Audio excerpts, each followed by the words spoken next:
start from the beginning here again.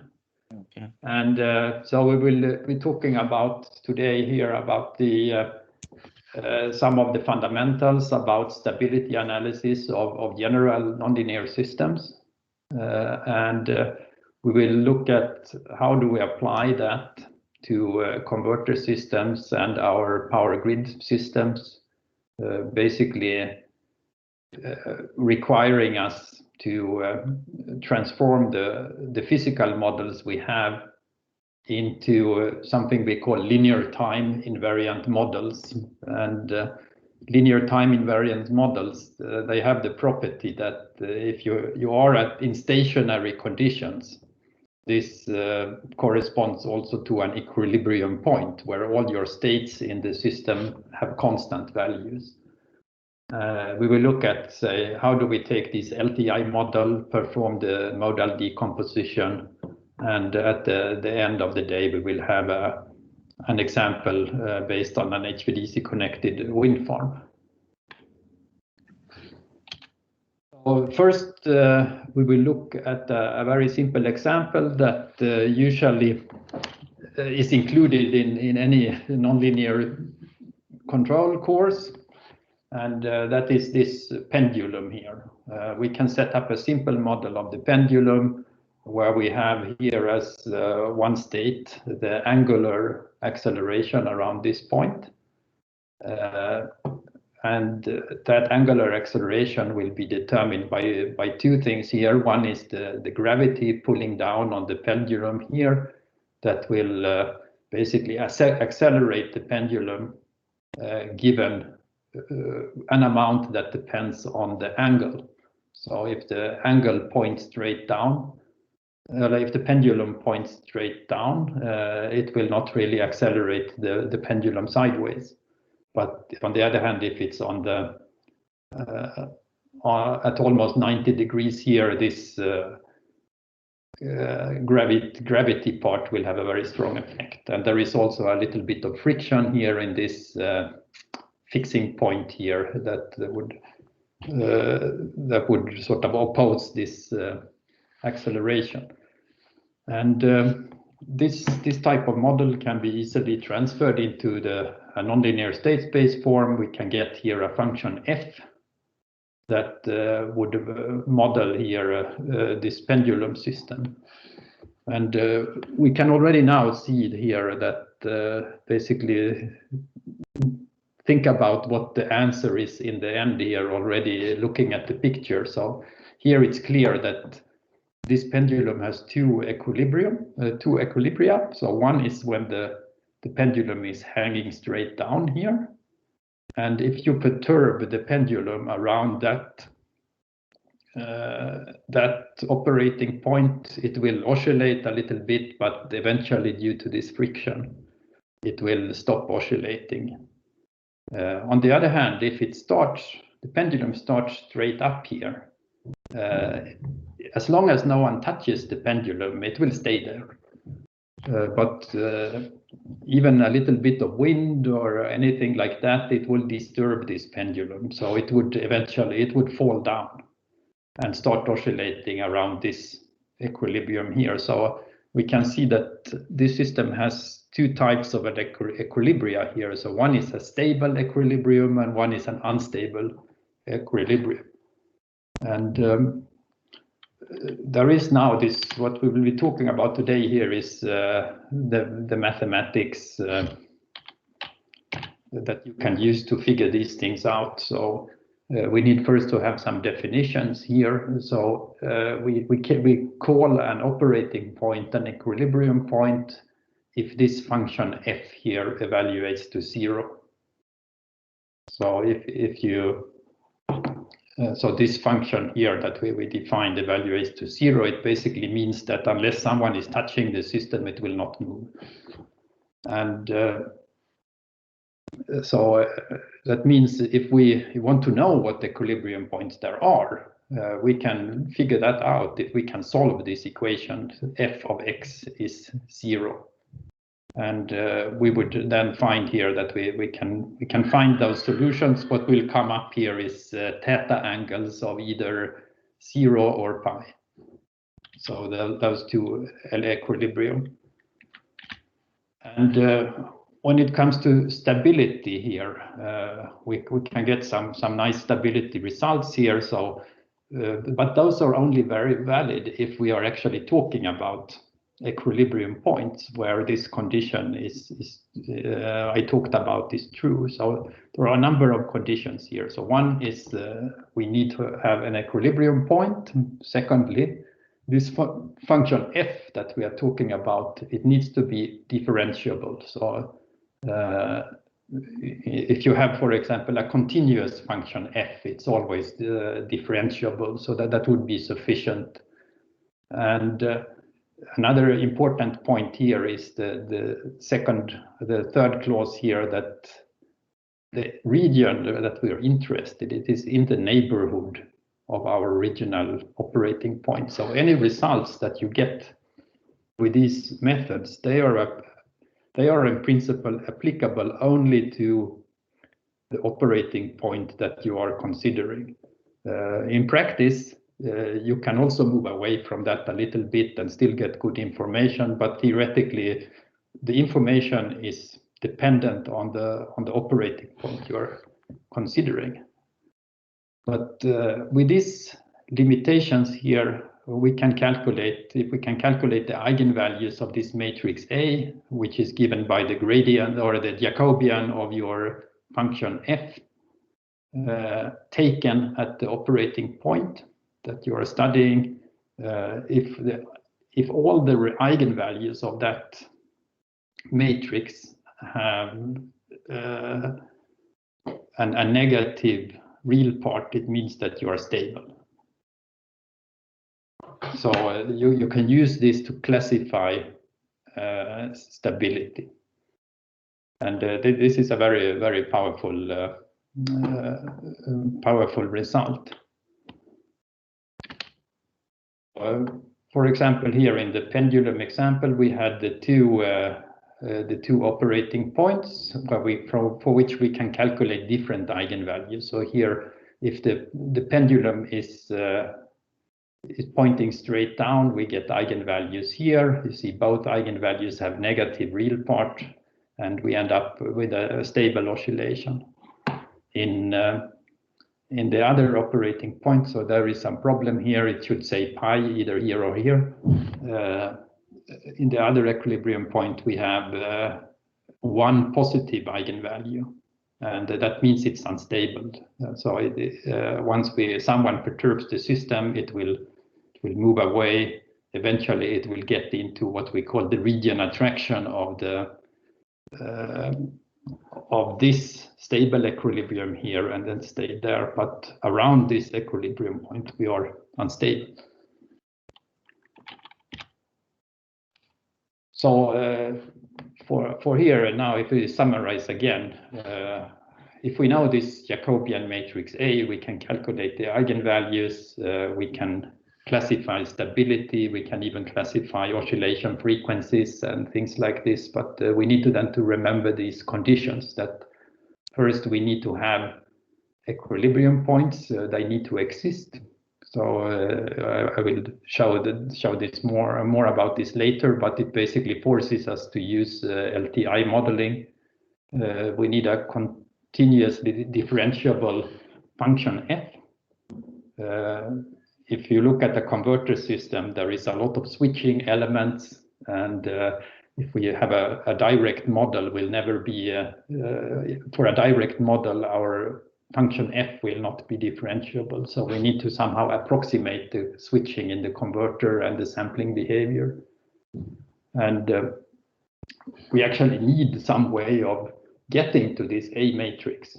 And this is not so straightforward. So just to look at your control loops and write down the A matrix. So for this, usually we use some form of computer-aided modeling and Simulink, or I use a tool called Dumola a lot, which allows us to do this, get to this Jacobian matrix. And then when it comes to interpretation of the results, it's very important to remember this last condition about the small signal nature of the results, that what we get is applicable around the operating point we are studying. And the solution for that is to run with the parameter sweeps and these things to make sure that we do repeated analysis for different operating points.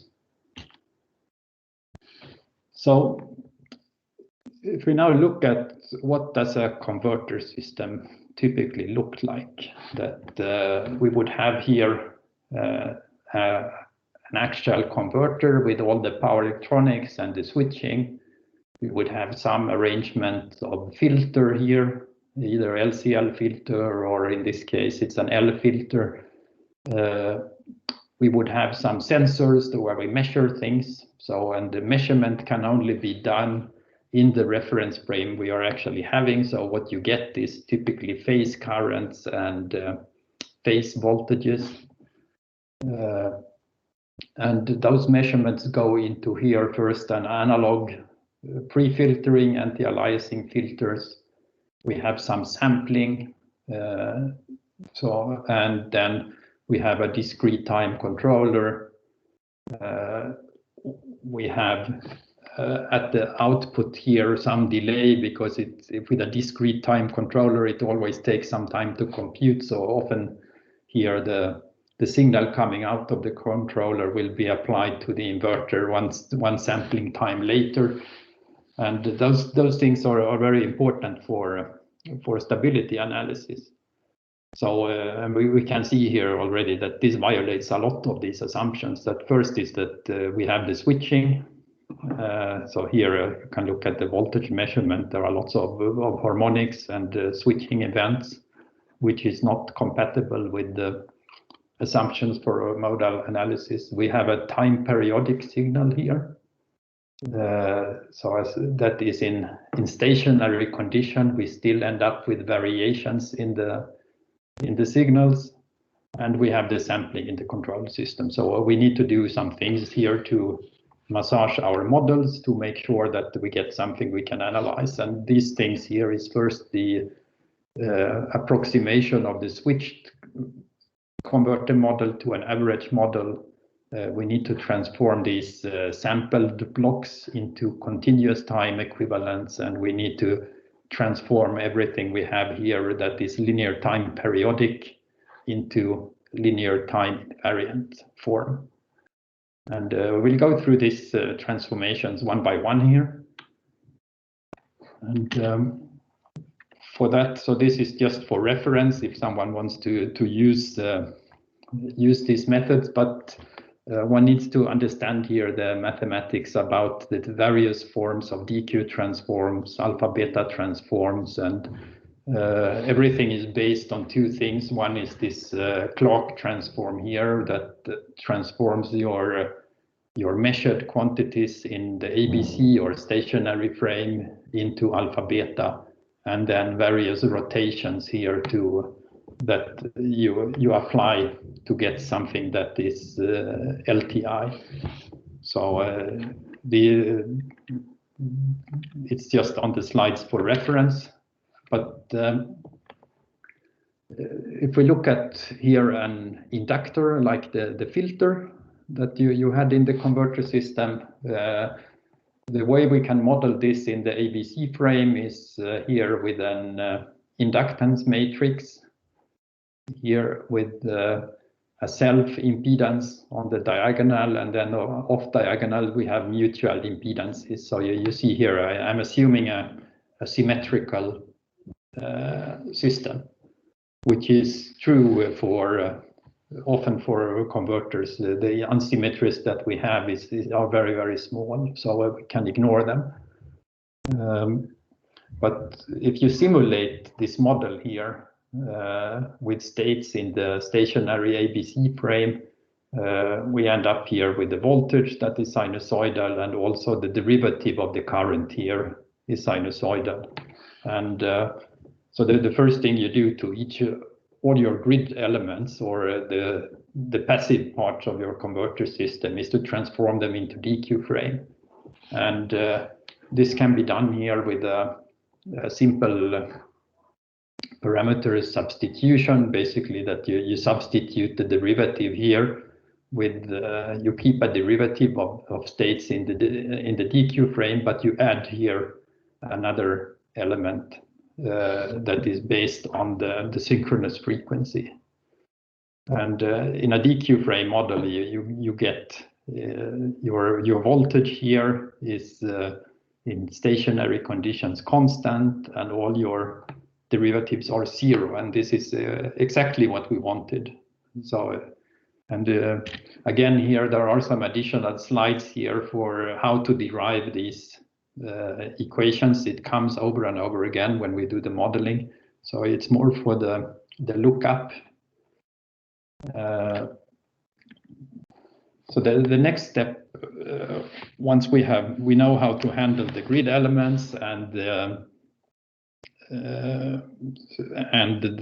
passive converter elements, the next step is the converter itself. And in the simple part here, for the 2 and 3 level converters, they are quite straightforward to handle. They can just be modeled as a gain and time delay with an average model. So I have put in the references here, reference number 3. This is a PhD thesis published, I think, mid-90s from Virginia Tech, but it's very good. So you have a lot of details about these models there if you want to look it up. But in principle here, it assumes that the gain, this gain that you use to model the converter, it's constant for all frequencies. How accurate this model is depends essentially on your frequency, your switching frequency. If you have a very high frequency, the model you get, it will be accurate up to high frequency. If you have a low switching frequency, it will be less accurate. Also not considering over modulation, and we will have a special section on multi-level converters. But just to assess here the accuracy of these average models, I have run some simulations. In the left figure here, we see the measured current coming out in one of the phases of the converter. And the blue line here is the result with a switched model, and the dashed line is the result with the average model we actually use for analysis. And see that the difference mainly here is that around this average model predicted by our simple model, we have here the switching harmonics in the current, but the average value follows very well. And to assess here how accurate this model actually is, it's useful to look at this in the frequency domain, where we have done the FFT of these two curves.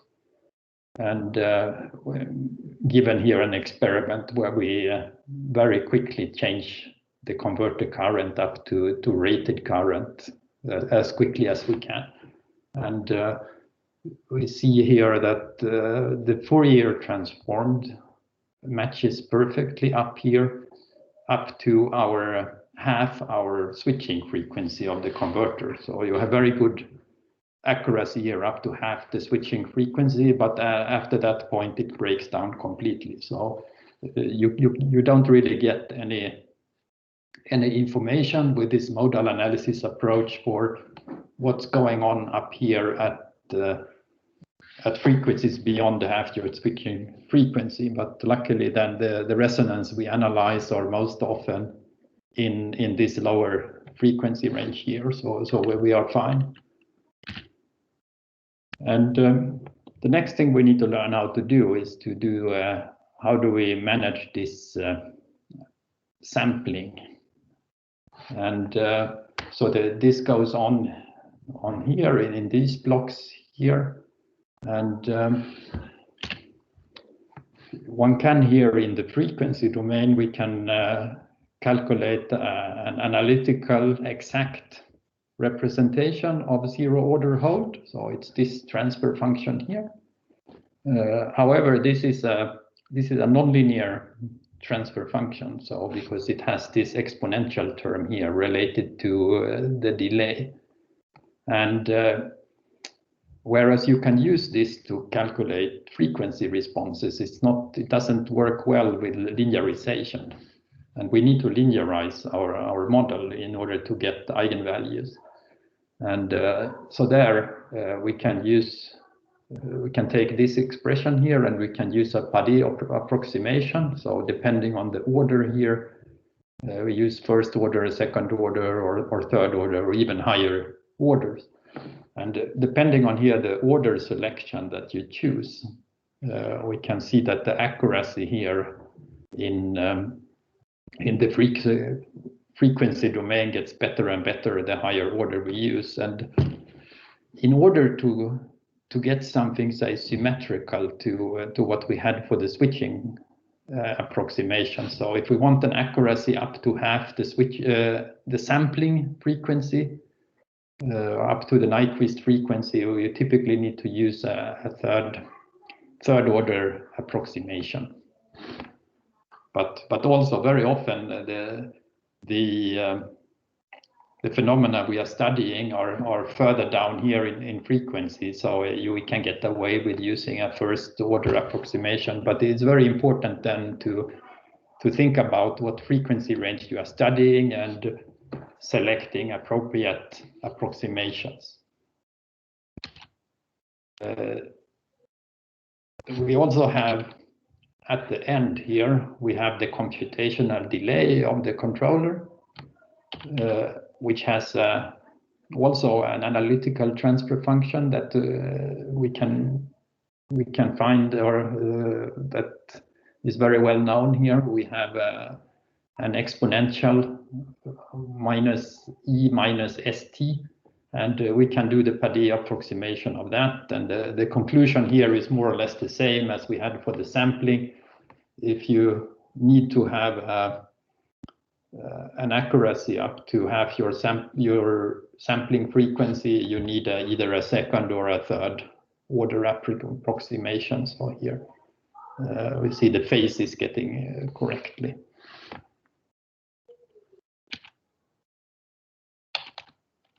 The final part here that we need to consider, or the next part, is the controller itself and the logic of the controller. So inside that controller, typically we will have an arrangement of either proportional resonant controllers or PI controllers and things like this. And there, typically we know this in the discrete time because we have implemented in the discrete time. So we will know here the transfer function h of z, and we need to find a way of representing that in continuous time. And this is quite straightforward. If we do it say with symbolic tools, you can simply use a coordinate transformation here. So you use your function h here. And instead of the z in the transfer function to the left, we insert this expression z equals minus sample time dot times s plus 2 divided by almost the same thing. And so you take this expression and insert in the original transfer function, and you get something in the continuous time that you can use. And this is also something you can do in both directions. So if you have continuous time, you can go to discrete time. Also, there is a lot of support, for example, by MATLAB that has the functions to do this for you. And about the approximation accuracy, I have prepared a little example here with a PI controller, and which has a discrete representation with this transfer function and this g of s transfer function in the continuous time. And then you can see that this is actually not really an approximation if we're only thinking about frequencies up to your Nyquist frequency or half your sample frequency. It's a perfect representation. So typically this, since we are already constraining our frequency range because of the delay approximations, this step does not really introduce any additional inaccuracy. And now finally we have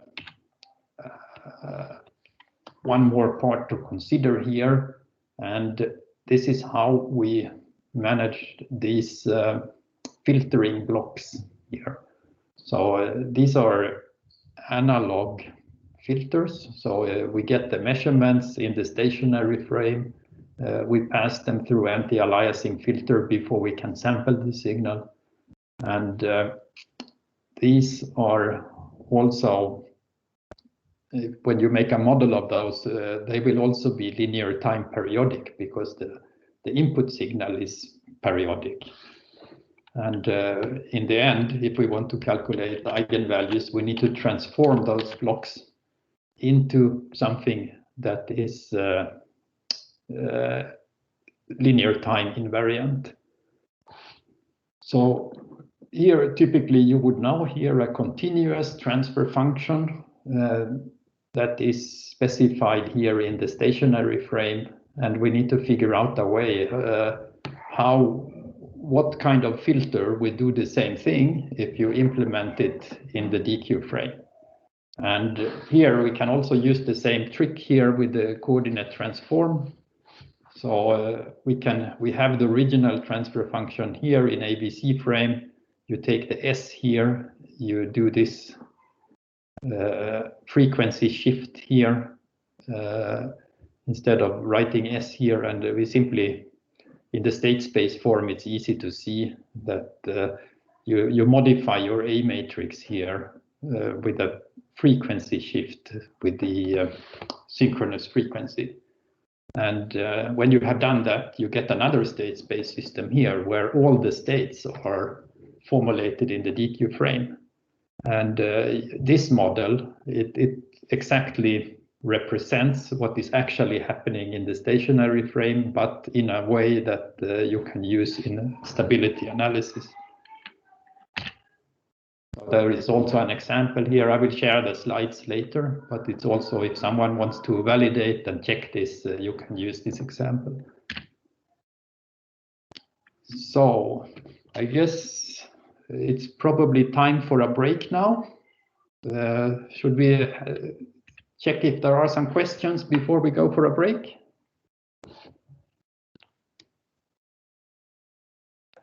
So now we have a little bit of time of quick questions before we go for break.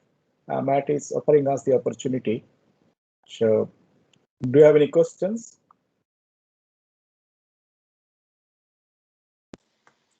Yeah, I have a question. Please, Nicholas. So I'm Nicholas, one of the PhD students working with Professor Bikash. Thank you for the presentation. Unfortunately, I was a bit late for the first one. I was interested in knowing, of course, you can do this LTI representation of converters once you have the full knowledge of the control structure, right? But how do you incorporate this when you have cable system, for example, and you want to, in a way, characterize the frequency dependency of its parameters, right? So yeah. Do you have any specific technique to get we use a lot of different techniques for that, but I will not really talk about that today. But one is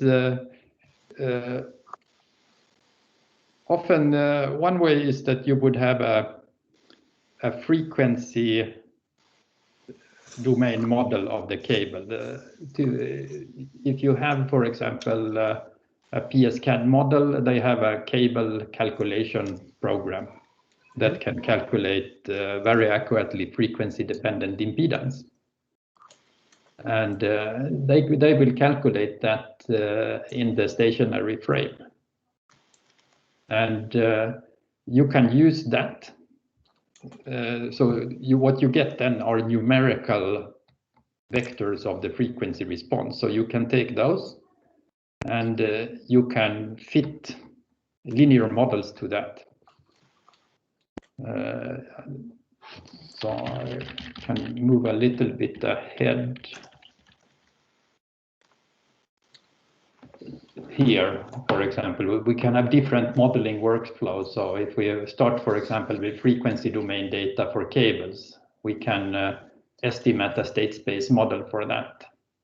If necessary, we can transform that state space model using the techniques discussed into DQ frame. And after that, we can apply a modal analysis. You can also go via experiments. So if you have a cable, you can make some perturbations, but it's quite tricky, but you need to make the right experiments. But if you have here time domain data, we can also use system identification techniques. So when I made this slide some time back, I was using mainly MATLAB for that. Subspace identification, but I also started using a tool called the Vector Fitting Toolbox. It comes from Sintef. It is to say MATLAB is more of a general purpose tools, but this vector fitting tool is particularly tweaked, so it works very well for impedance models or admittance models. But yeah, it's great. You know, I mean, we also did earlier, you might remember N4 seed in MATLAB or from data to this. Now, in vector fitting, I mean, certainly Nicholas can correct me if I'm wrong. There are some issues with the getting the impedance model. We are finding sometimes, you know, it can be trickier if you have the converter, the delays, etc., into considerations. yeah. Anyway, so those are all the challenges. Any other questions before we break?